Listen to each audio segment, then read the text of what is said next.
Hi everybody, it's Dandruff with your news Cartridge for Tuesday, April 2nd, 2018. Welcome back from the weekend. I know I said I would cover April Fool's Day stuff today, and I will at the end of the show, but I feel as though some important things have happened, definitely enough to have a full show today. If you want to learn more or rewatch any part of today's episode, both timestamps and reference links are down below. I had a really interesting April Fool's Day, and we're going to talk about all that fun stuff, but first, we have to talk about this. You may remember one Alex Mauer, the composer who DMCA'd a bunch of YouTube videos last year in regards to Star Mazer DSP. Earlier this year, she had settled the case with Imigo Softworks and Don Thacker, relinquishing all rights she had to any of those works. Yesterday, she had sent me a message, seemingly out of nowhere, saying she had DMCA'd the same videos she had before, even including proof, which I have for you right here. As of the writing of this episode, none of these videos have been taken down, though I cannot confirm why. But I do know for a fact that none of these creators were even contacted about this, because one of them happens to be a friend of mine. Someone else who was notified was Mr. Leonard French, our favorite copyright attorney, who has contacted YouTube and are taking the appropriate steps to handle this professionally. I cannot account for why the videos have not been taken down, but I would suspect that YouTube is aware of the situation regarding Miss Mauer and did not allow her to take down the creator's work again. I am almost positive, in my opinion, that this violates the settlement agreement she had signed previously, and something really interesting to note is this is just outside the 90-day waiting period of the judge looking after the case, which I'm sure is just a coincidence, he said sarcastically.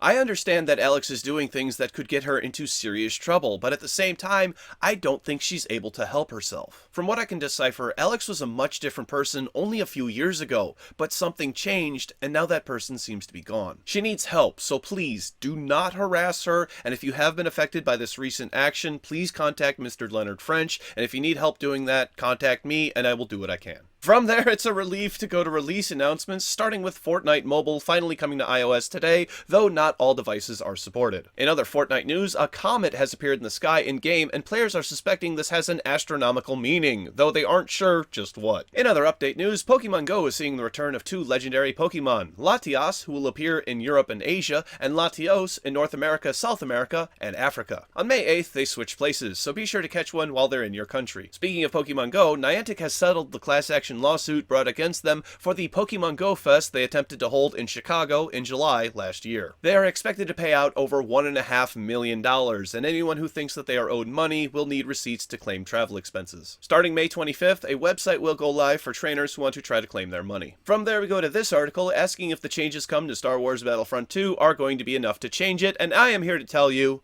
no. Look, it's not even that the game is a bad game, it just had the most terrible business model we have ever seen, and it took months to fix it. It is my firm belief that EA should have to eat this one, and no one should buy Star Wars Battlefront 2, regardless of its current business model, and regardless of the price they pay for it. Unless they make Star Wars Battlefront 2 free, then I am looking forward to the next one, and I hope that EA has learned their lesson. Moving on, the long-awaited game from Amazon, Breakaway, has been halted to work on new ideas. Amazon did not say what these new ideas were. Their two other games in development, Crucible and New World, are still ongoing. Up next, did you want a Steam machine?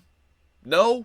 Well, that's okay because Valve removed the link for the page anyway. The pre-built computers, first released in 2015, ran a version of Debian Linux called SteamOS. The Alienware Alpha was released in 2014, but because that ran Windows, it technically wasn't a Steam machine. The page is still there, it's just not accessible through the hardware section. Steam machines inspired many companies like Feral Interactive to port games to Linux, so it'll be fun to see how this affects Linux gaming going forward. In other Valve news, on Friday I had talked about a new 7-day waiting period placed on CSGO tradable items, and over the weekend, people who were upset about this got organized. A petition has been started on change.org and has gained over 100,000 signatures to have Valve revert this update. Most of the complaints are very vague, mostly saying things like bring back the old update and fuck you Valve. One person even saying gambling sites were the only way they had a shot at getting high value skins. A lot claim the value of skins will go down, and I even found one person saying the value of skins would go up. I really doubt that Valve is going to backtrack on this, and while it's likely that the value of the market of items is going to decrease,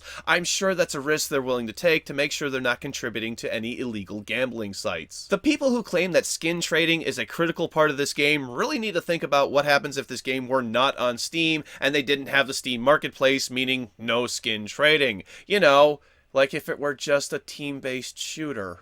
Finally today, the fun part of April Fool's, because it's all over and done with, and now we get to see all the fun things that video game companies did. First, we start off with the easy ones, Path of Exile and Enlisted, both showing off a new Battle Royale mode, with Enlisted calling it their Cuisine Royale mode. Platinum Games offered up collectible pocket CEOs of the company in 8 different forms. Shovel Knight 64 was a thing, though it was kind of vague, and I would have really liked to have seen an early 3D render of Shovel Knight. This one was actually pretty cool. Niantic replaced the icons in Pokemon Go with 8-bit ones, giving the game a very retro look, and I kinda wish they would do this again. Blizzard never disappoints on April Fool's Day, and they showed off the World of Warcraft dance pad with different foot positions for both Horde and Alliance. Minecraft showed off fixed textures, and I don't need to say that these are terrible, and thankfully not part of the actual game. Traffic jams were the next feature to come to Need for Speed, and that sounds, exciting. And last but not least, the Sonic the Hedgehog Twitter account showed off officially licensed Sonic merchandise. But this one turns out to be a half joke because you can actually buy this stuff, it's just not officially licensed. The t-shirt is 100% cotton. No fooling around, it's time for tomorrow's game releases. For PC, Crisis on the Planet of the Apes. Minute. Simon the Sorcerer 25th Anniversary Edition. Simon the Sorcerer 2 25th Anniversary Edition.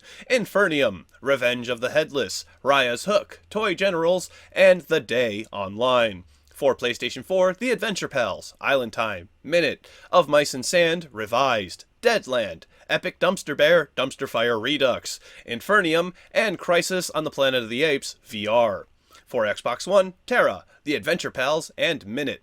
For Nintendo Switch, Penny Punching Princess and The Adventure Pals. For PlayStation Vita, Penny Punching Princess and Sir Eats-a-Lot. Thank you very much, everybody. This has been News Cartridge. I am Dandruff. I will see you tomorrow. And did you hear about the claustrophobic astronaut? Yeah, he just needed a little space.